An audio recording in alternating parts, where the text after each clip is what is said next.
Irfan Kartawirya. Saya Harnas. Dan ini adalah Random Jumat. Halo. Halo. Selamat hari Jumat. Selamat Jumat. Ya, Terang lagi sekarang. Terang lagi. Carpool karaoke berhasil. Iya, berakhir. Soalnya di carpool karaoke gelap lagi. Iya, memang gelap karena lampunya nggak siap kita. Harusnya makan nyetir keluar dulu. Tapi selamat hari Jumat. Nah, santai-santai dulu kita balik ya. lagi di Random Kalau Jumat. suara bapak-bapak ini udah masuk ke YouTube dan Spotify berarti istirahat Jumat gitu kan. Betul. 1 minggu ini udah selesai. Saatnya kita santai-santai dulu ya. Santai-santai dulu. Mik aman? Aman, ntar lampu terang suara hilang. Oke, saya Harnas. Saya Irfan Kartawirya. Berjumpa lagi di Random Jumat. Nah, mau bahas apa Van hari ini? Random Jumat ada topik apa? Kita akan bahas. Hari ini kita bahas topik dari kita dulu. Iya. Jadi tadi pagi waktu kami ketemu ini tiba-tiba nggak tahu kenapa yang namanya juga random lah ya kita mah gitu. Tapi kita ngobrolin tentang luar negeri. Maksudnya tentang orang Indonesia kalau di luar negeri gitu ya. Bukan ya dengan segala macam problematika. Jadi kita bahas itu aja. Boleh, luar negeri ya. Tentang luar Mungkin negeri. yang dengerin teman-teman ada yang orang Indonesia yang lagi tinggal Di luar negeri. Ya. Mungkin ada yang Ada tinggal orang di mana. Indonesia yang tinggal di kapal di Norwegia, Mbak Ika. Halo Mbak Ika. Oh, tinggal di kapal? Dia tinggal di kapal. Dia memang punya kapal dia. Oh, Dia tinggalnya di kapal. Oke. Terus teman-teman yang sedang sekolah di luar negeri. Iya, ada juga teman Jalan Sutra tuh, Evia Kus. Kus di Duluth di Amerika. Iya, salam nih kalau dengerin, ntar gue kirim linknya biar dengerin nih. Jadi orang Indonesia tinggal di luar negeri. Gimana Van? Iya. Lu kan pernah tinggal di Australia? Sekolah sih. Sekolah, jadi, iya. Kalau dosen mah pengalaman luar negerinya tuh cuman 3 gitu. Kalau nggak sekolah, conference, umroh. Tiga itu aja pengalaman keluar negerinya. Kalau nggak sekolah, yang lama pasti yang sekolah gitu. Iya. Karena kalau conference paling seminggu, gitu. Umroh paling lama 10 hari. Kecuali haji ya sebulan setengah. Haji sebulan setengah ya. Jadi ya sekolah. Nah sekolah biasanya sekolahnya juga bukan sekolah S1 ya, sekolah S2 atau S3 gitu. Yang S1-nya S2 mah nggak terlalu lama biasanya. Yang S3 tuh yang paling tidak 3 tahun gitu. Nah itu seru juga sih ngeliatin cerita-cerita sekarang terus ngebandingin sama pengalaman dulu gitu. Iya. Terus ngelihat behavior atau perilaku orang Indonesia yang ke luar negeri. Oh ya, by the way, ke luar negeri ini nggak harus negara Eropa atau Amerika ya. Kita ngitungnya yang pindah ke Singapura, pindah ke Malaysia. Ya, itu juga luar negeri. Timor Leste sekarang juga luar negeri. Iya. Itu juga sekarang luar negeri. Iya. Dulu tadi baru cerita juga, gue punya, sekarang almarhum sudah, Oma Loan namanya. Dia itu tinggal di Austria sejak tahun 1955. Austria. Makanya waktu gue ke Austria itu ada saudara kebetulan, jadi gue sering ke rumahnya dia. Waktu itu dia sesudah perang di Indonesia, kan perang tuh, jadi suaminya dia tuh dokter perang, dokter perang dan dokter militer, jadi kerja di Indonesia, terus ketemu dia di Banjar apa di mana gitu, terus mereka menikah, pindahlah dia ke situ dari tahun 1950 itu, jadi cukup lama tinggal di sana. Dan gue inget cerita-ceritanya karena kalau Sabtu Minggu nganggur gue ke rumah dia ngobrol gitu ya, dia masih bisa bahasa Indonesia patah-patah, lumayan lancar sih bahasa Indonesianya. Terus si Opa Hoisler suaminya tuh udah meninggal duluan yang dokter ini, dia bilang satu kata yang gue sebagai dokter ya datang ke Indonesia gue kaget tuh apa, aduh katanya. Sebab dia kan orang kalau sakit kan au gitu kan, ini kok aduh, semua orang ngomongnya sama ya, dia bilang gitu. Baru dia kasih, oh aduh gitu. Ada orang lain ini aduh lagi, kok sama dia bilang. Kita punya kata-kata khusus untuk menyatakan sakit gitu kan, di barat tuh nggak ada, dia teriak aja gitu. Jadi dia heran kok semua orang ngomongnya sama gitu, si Opa Hoisler dulu. Ouch itu bukan aduh ya. Ouch itu bukan aduh, jadi itu kan ya reaksi aja. Kalau Indonesia ada kata-katanya gitu. Terus si omanya juga kan dia lama tinggal di Austria kan. Tapi dia bilang kalau di taman, di Wien itu cara kan kalau summer semua orang ke taman pada grill atau masak-masak. Dia bilang kalau mau tahu orang Indonesia yang mana, kalau dia ngipasin arang pakai kipas yang bambu persegi itu pasti orang Indonesia katanya. Kalau Vietnam segitiga, ini apa pokoknya kipasnya beda-beda deh. Kalau Korea beda lagi. Tapi kalau ada yang ngipasin bakar sate pakai itu yang bujur sangkar itu, iya kayak bendera, itu pasti orang Indonesia deh. Gue juga nggak sadar, oh ya juga ya teknologi kipas seperti itu cuma ada di Indonesia. Jadi ya sekarang udah meninggal dua-duanya yang. Tapi lumayan lah mereka tuh buat gue karena kenal cukup deket ya dan waktu gue tinggal di Austria juga banyak cerita sama mereka. Jadi sebenarnya kalau dilihat pendapatan mah di luar negeri lebih bagus pasti ya. Ini di luar negeri negara yang lebih maju maksudnya ya. Tapi biaya hidupnya juga tinggi sebenarnya. Iya. Sebenarnya kan gitu. Jadi yang isu bahwa orang cari duit di luar negeri gitu. Iya, tapi ngabisinnya jangan di sana. Karena kalau ngabisinnya, kalau lu spendingnya di sana juga, yang nggak dapat apa-apa juga gitu. Maksudnya ya, lu dapat segitu, keluarnya juga segitu. Gitu. Iya. Mungkin ya kayak ngebayangin kalau orang cari duit di Jakarta, terus belanjanya di Salatiga gitu. Nah itu kan, lu ngirit kalau lu ngirit ke sana. Ya, Bandung aja. Orang-orang yang teman-teman yang naik kereta misalnya, Jumat pulang ke Bandung, Senin pagi berangkat gitu ya.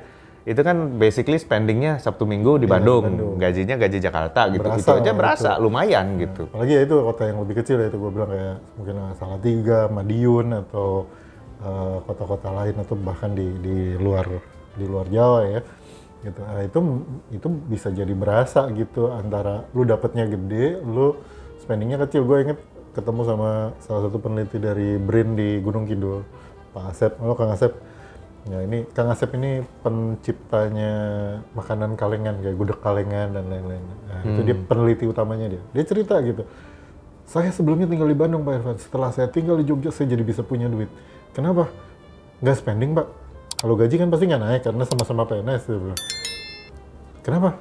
Nggak spending. Iya nggak spending. Wah bisa nahan diri ya. Lah bukan nahan diri. Beliannya nggak ada buat dibelinya kan di sana. Saya pengen jajan, pengen nyari batagor nggak ada batagor, nyari ini nggak ada ini, mau beli baju kalau ke Bandung mas sebentar ke pasar baru sebentar. Saya di Gunung Kidul gitu, ya udah irit lah sekarang. Nah jadi memang ada selain makanan murah dan lain-lain, ya lu dapatnya di tempat yang ya dalam tanda kutip easy money lah gitu ya, kayak di luar negeri atau di Jakarta, di kota-kota besar, lu spend di rate yang lebih rendah, nah itu lu bisa nabung. Iya, tapi gini ya, kalau teman-teman misalnya baru lulus kuliah ya, terus ada yang nawarin kerja di luar negeri atau ada kesempatan bisa tinggal di luar negeri gitu ya, menurut gua mau ambil, sebab itu merubah mindset ya, banyak merubah mindset gitu ya. Itu banyak berubah mindset. Gue juga dulu waktu baru lulus dapat 2 tawaran kerjaan. Gaji mah lebih bagus yang satu, tapi yang satu lagi menawarkan kamu tinggal di luar negeri 2-3 tahun gitu. Itu gue ambil gitu. Sebab apa ya? Tinggal di luar negeri itu standarnya beda. Ya. Kebetulan pengalaman gue kan sama Austria, Jerman gitu ya. Jadi kita tuh bisa melihat sesuatu yang lu baru pergi hanya baru ke sana lu baru ngerti gitu. Gua rasa kebanyakan ya banyak orang Indonesia teh kurang keluar negeri, Van. Kurang keluar negeri. Dia tuh nggak bisa lihat bahwa di tempat orang lain teh hujan gede teh nggak banjir, ternyata bisa gitu ya. Karena kan kita pikir udah umum lah hujannya gede. Gitu. Ternyata di sana hujan gede, kok nggak banjir gitu ya. Ya memang enggak gitu. Dia udah maksudnya ternyata teh bisa gitu. Ternyata kok apa yang kita anggap di Indonesia itu nggak bisa, ternyata di luar negeri bisa gitu. Dan dengan nggak heboh biasa aja gitu ya. Misalnya orang yang nggak ada kerja mau digaji gitu bisa gitu. Kalau di sini kan kalau gitu semua orang nggak kerja tuh nggak juga. Ternyata nggak juga bisa gitu ya. Jadi banyak hal yang you see it and you believe it gitu. Jadi waktu tinggal itulah yang kerasa gitu ya, karena lama banget kan gitu. Itu satu hal yang gue inget juga cuacanya kan berbeda banget. Kebetulan Austria itu kan 4 musim. Jadi kalau musim musim angin itu September Oktober, musim gugur, itu kan angin kenceng banget, Van. Sampai suaranya kelihatan kayak di film-film horor itu teh udah biasa. Makanya jendela dia solid pisan gitu, nggak ada kayak kita gitu ya. Kalau kita hujan dikit di Bogor dulu itu tenda pecel lele bisa terbang tenda-tendanya gitu. Kenapa? Karena dia bilang ya tiap tahun juga begini dia bilang gitu. Tiap tahun anginnya kencang, jadi dia nggak bisa bikin jendela sembarangan. Otomatis satu jendela harganya 20 juta. Kalau kita 2 juta jadi jendela gitu. Dan orang tukang bikin jendela harganya mahal. Betul. Tukang bikin jendela dibayar mahal. Betul. Jadi apa namanya buat dia ngelihat sesuatu jendela gede itu privilege gitu. Sebab buat dia mahal banget. Kalau di dia kan udah biasa kan, tinggal digeser-geser pintunya. Kalau di dia nggak bisa tuh rusak. Jadi standar seperti itu yang kita mesti lihat. Mesti nggak bisa kita pungkiri memang standarnya beda gitu loh. Gue sepakat sih bahwa poin terpenting menurut gue dalam pengalaman tinggal di luar negeri itu bukan hanya duitnya gitu. Duit iyalah gitu ya. Tapi di Indonesia juga orang kaya banyak gitu. Penghasilan di Indonesia juga yang dapat mah dapat aja gitu. Dan yang di luar negeri pulang nggak bisa nabung juga banyak gitu ya. Jadi ya bukan hanya duit. Tapi satu hal yang paling penting, apalagi anak-anak muda tadi fresh graduate dapat kesempatan sekolah atau lu cari kerja terus ada kesempatan training di luar negeri yang lama, training 6 bulan gitu, minimal di atas 3 bulan lah ya, baru lu ngerasa pindah. Karena kalau belum 3 bulan tuh lu belum ngerasa pindahnya gitu. 6 bulan misalnya kayak gitu di luar negeri adalah perubahan mindset. Dan mindset itu bukan cuman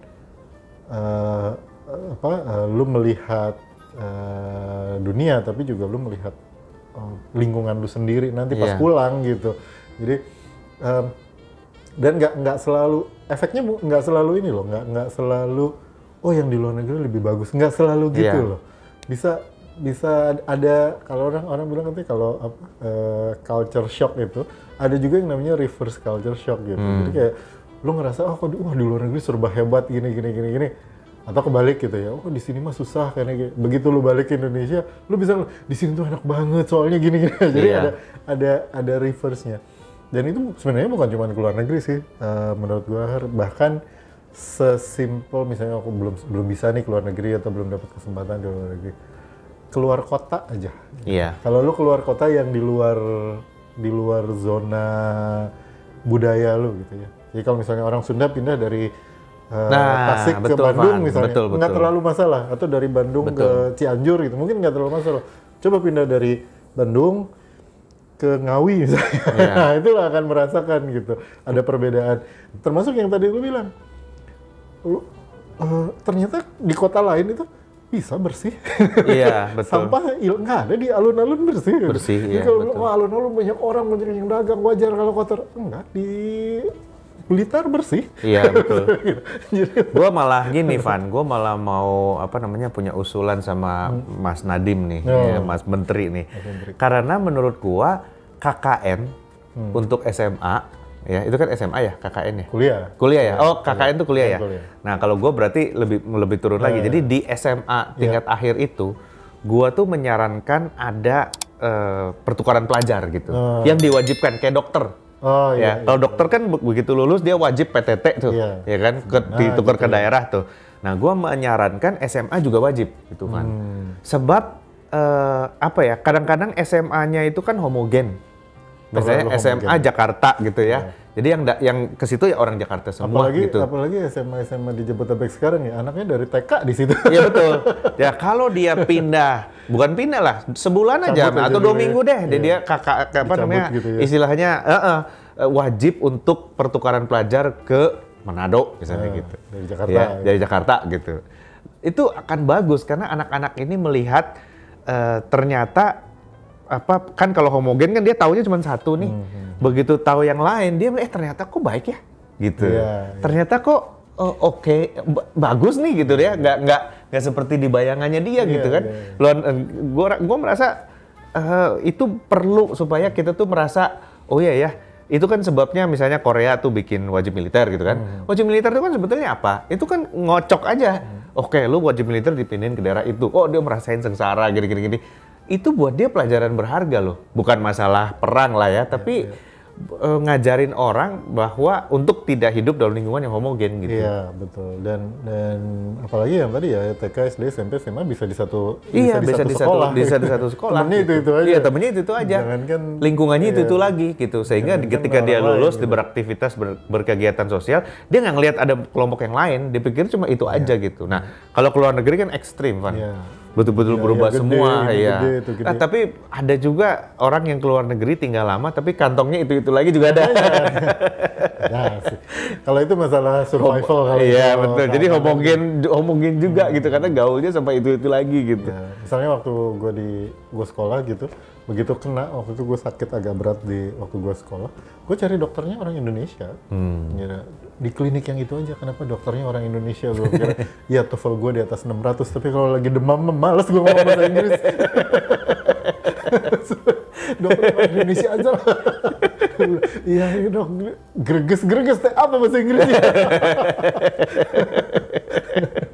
Iya ya. Ini kan susah gitu. Ya memang akhirnya ada orang yang meskipun di luar negeri ya lingkupnya sama orang-orang Indonesia lagi. Iya. Tapi biar bagaimanapun tidak pasti akan ada irisan dengan budaya lain. Paling tidak, meskipun lu sama-sama sama orang Indonesia ke pasar di Italia misalnya, ya kan tukang jualannya bukan orang Indonesia. Iya betul gitu. betul. Jadi lu berinteraksi dengan pedagang-pedagang atau dengan lingkungan-lingkungan masyarakat yang di luar budaya kita. Nah, itu menurut gue membuka mindset itu yang paling gede gitu.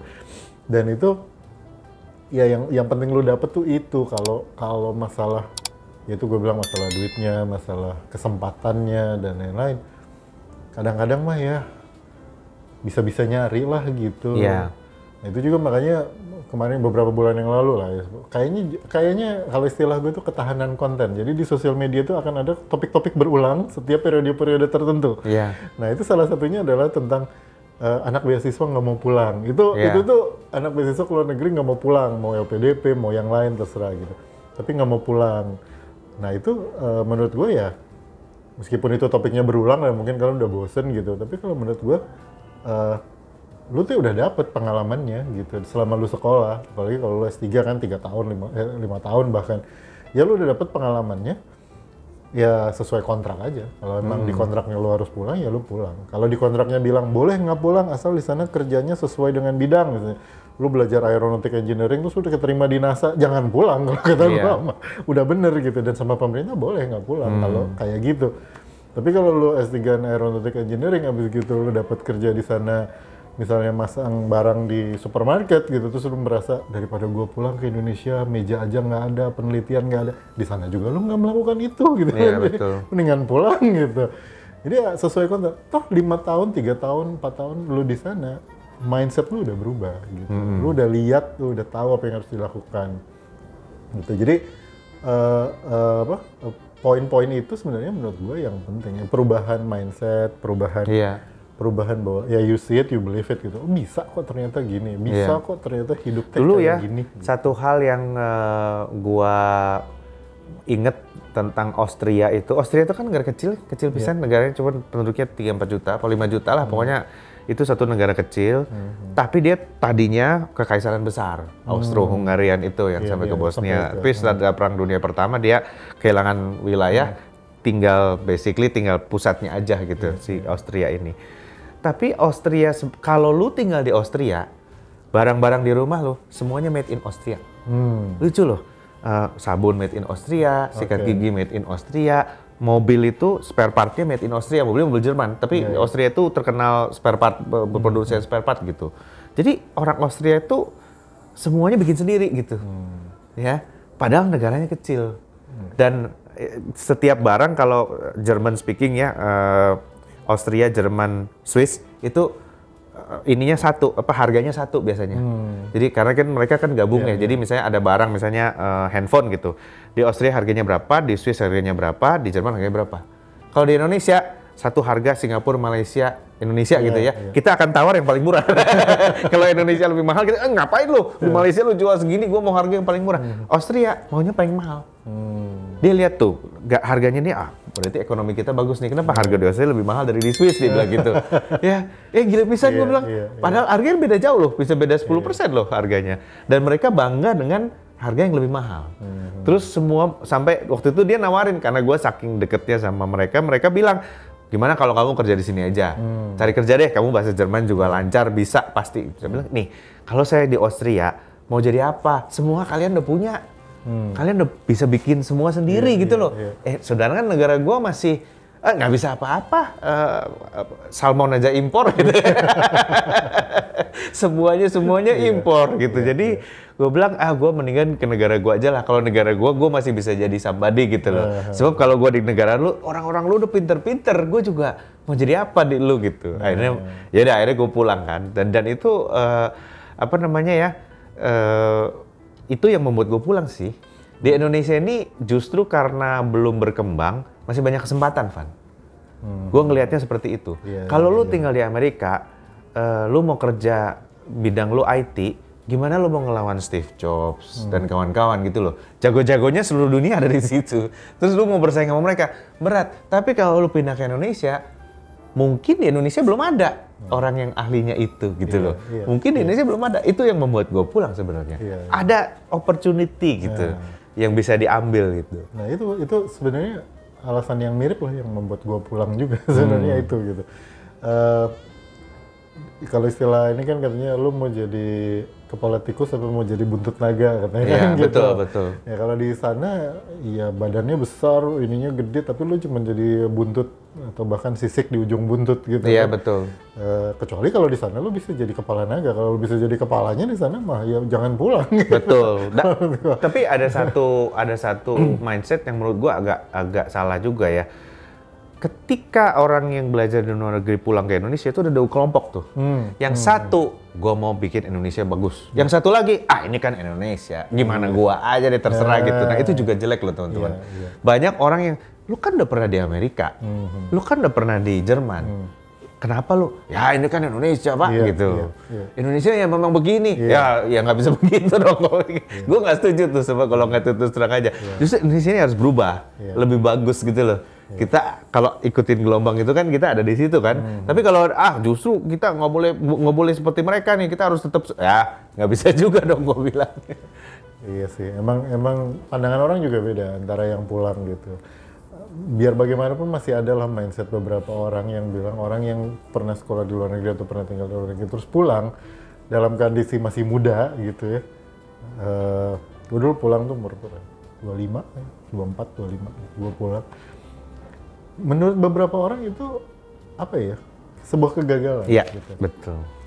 Oh pulang berarti nggak berhasil di sana. Enggak, gue mau pulang sendiri. Gue bukan. Itu juga. Itu. Ya, orang Indonesia tuh uniknya dia punya derajat yang lebih tinggi kalau lu kerja di luar negeri gitu kan.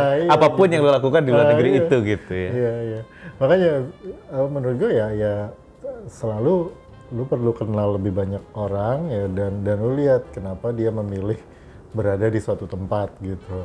Ya termasuk kalau lu di luar negeri itu tadi ya, kalau lu keluar negeri, tapi di sana lu dalam tanda kutip lu menghindari tanggung jawab di Indonesia gitu. Iya. Gua nggak mau pulang soalnya kalau gua pulang nanti bos gua boomer yang gua kerjanya suruh bikin sambutan apa segala macam. Ya basically you are invading avoiding responsibilities gitu. Ya udah sih pulang, abis itu lu ganti bos lu. Iya. Lu gantiin bos lu itu. Iya. Terus nanti kalau lu jadi bos lu jangan nyuruh-nyuruh orang bikin sambutan panjang lebar gitu. Iya. Yang banyak kan gitu ya, akhirnya nggak mau pulang karena menghindari responsibilities. Atau ya pulang lalu menjadi seperti yang lain. Iya, gitu menjadi kan. seperti yang lain, betul. Itu yang susah sih kalau Iya. menurut gue. Tapi dari dulu tuh ada sih Van usaha-usaha ke situ kan. Yang gue inget dulu Bu Hera itu bosnya namanya siapa? Sangkot Marzuki. Dia kan dari Australia. Terus Pak Prof. Sangkot Marzuki ya, dia kan vision dia adalah membawa saintis-saintis luar negeri untuk bekerja di Indonesia gitu loh. Untuk bekerja di Indonesia. Nah, memang harus ada adaptasi ya. Dari satu sisi orangnya juga beradaptasi gitu. Tapi di sisi lain sistemnya juga harus diadaptasi juga, Van. Iya, kita perbaiki. Artinya nggak bisa kita expect kalau swasta kan beda ya. Kalau swasta ya lu terima kondisi yang ada, tapi kalau swasta tuh menurut gua lebih bebas tuh berinovasi daripada kerja di pemerintah nih misalnya. Lu kerja ke luar negeri, terus lu kerja di perusahaan Indonesia gitu ya. Memang ada culture yang berbeda, tapi drive-nya tuh tetap sama gitu. Iya. drive-nya tetap sama gitu. Nah kalau pemerintah kan sistemnya lebih rigid daripada di swasta gitu ya. Ya itu juga PR sih Van. Iya, iya. Itu harus diperbaiki dan harus bisa diterobos juga. Kalau enggak ya sayang orangnya karena Benar. di dunia ini kalau pikir-pikir ya sekarang itu kan persaingannya persaingan manusia. Sekarang kan persaingan prestasi. Bukan masalah militer menurut gue ya, Iya. bukan masalah lu punya nuklir berapa, lu punya tentara berapa, nggak. Singapura tuh nggak punya apa-apa, tapi dalam tanda kutip militer ya, tapi dia punya knowledge untuk mengorganize, knowledge untuk mengembangkan sesuatu hebat banget. Jadi akhirnya dia maju gitu. Jadi artinya sekarang itu kalau dulu kan kita ngelihat oh Indonesia negara besar itu PR sebetulnya. Karena negara besar itu PR ngurusnya. Ngurusnya, Yang betul. ngurusnya harus bagus-bagus. Dan kebesaran itu lebih ke handicap daripada apa namanya satu modal gitu loh. Kalau itu bisa diolah dengan baik, Indonesia ini jadi pemimpin dunia loh. Karena ukurannya gede gitu. Tapi kadang-kadang sekarang persaingannya bukan di situ, bukan pak banyak resource, tapi pak banyak kemampuan untuk mengorganisasi gitu. Makanya negaranya gede karena itu yang ngurus juga harus bagus. Karena kalau Betul. yang ngurusnya nggak bagus, dan nggak cukup jumlah yang ngurusnya gitu. Iya gini-gini aja gitu. Jadi, Iya, betul. Dari dulu orang banding-bandingin sama Singapura misalnya gitu ya, yang paling ekstrim perbedaannya dari Indonesia gitu. Tapi di Singapura itu basically kemampuan dia untuk mengorganisasi yang bagus. Apa aja kalau diorganize beres gitu. Bagus, rapi, bersih gitu. Ya, dan itu yang akhirnya dia bisa menang gara-gara itu. Gitu. Dan itu yang bikin orang Indonesia jadi kebitaan gitu ya. Jadi Iya, kayak betul. asal ada masalah dikit di Indonesia gitu ya, polusi nggak beres-beres atau ini transportasi nggak beres-beres, orang Indonesia mah cepet banget. Oh, gue pengen pindah ke luar negeri. Gitu. Iya. Ya nggak apa-apa sih. Tapi sebenarnya ya yang kalian benci itu bukan Indonesianya, yang kalian benci itu adalah ketidakberesannya. Betul. Kalau sudah di luar negeri terus kalian beli beras 25 kilo dan tidak ada ojek mengantar ke rumah, mah pengen di Indonesia ada? Iya, betul. Betul. Dan apa ya, maksudnya Indonesia kan juga multicultural ya. Di zaman sekarang ini kenapa sih Amerika bisa maju gitu? Sebab semua orang yang paling pintar-pintar bisa pindah ke Amerika. Iya kan? Dan lu jadi warga negara Amerika ya selesai gitu. Ya. Sama dengan Indonesia sebenarnya. Indonesia juga kan multicultural gitu kan. Kalau lu udah jadi warga negara Indonesia, ya udah lu warga negara Indonesia gitu. Ya, lu bisa berkarya di situ. Nah, orang berkarya di Amerika bisa kan, makanya pada pindah ke sana gitu, dan mereka jadi negara besar kan karena itu gitu. Jadi ya talentnya ini mesti kita pelihara sih. Gitu. Kalau gue sih sama sekali nggak melihat sebagai sebuah masalah ya, bahwa orang Indonesia yang pintar-pintar itu adanya di luar negeri. Iya, enggak. Menurut gue sama sekali nggak melihat itu sebagai masalah.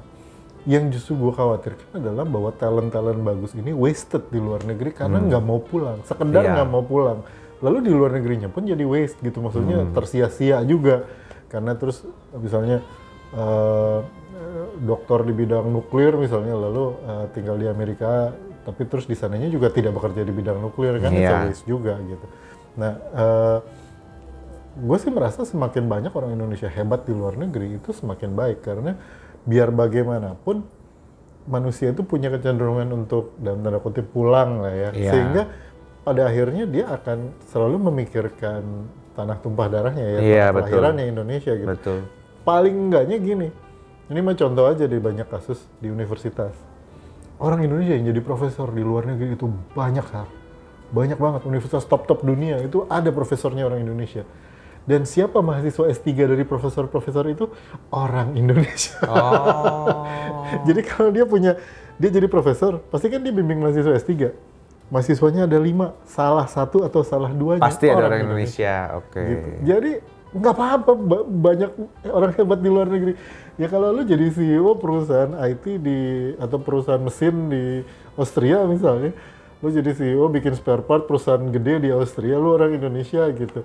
Lu nyari teknisi, nyeliplah orang Indonesia. Ada ya. Di Amerika tuh Marvell Technology itu orang Indonesia tuh. Nah, Marvell, dulu waktu kita ngebut komputer kan ada Marvell Technology. Itu ownernya pendirinya orang Indonesia itu. Jadi gue sama sekali nggak ada masalah apapun. Justru malah gue mendorong gitu kalau lu bisa besar gitu ya itu tadi gue bilang kalau lu bisa jadi kepala naga di luar negeri ya Iya. jadilah gitu ya, jangan pulang malah bawa lebih banyak uang masuk atau banyak investasi masuk atau orang Indonesia dibikin hebat juga seperti kalian gitu.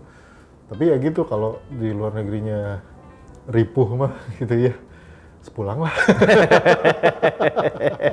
Pulanglah udah mendingan gitu. Dan ini berlaku di semua bidang ya, termasuk di bidang seni ya. Kalau lu bisa, misalnya lu bisa hits di Venezuela gitu, misalnya lu punya lagu hits di Venezuela, ya udah lu hits di sana lah, gitu.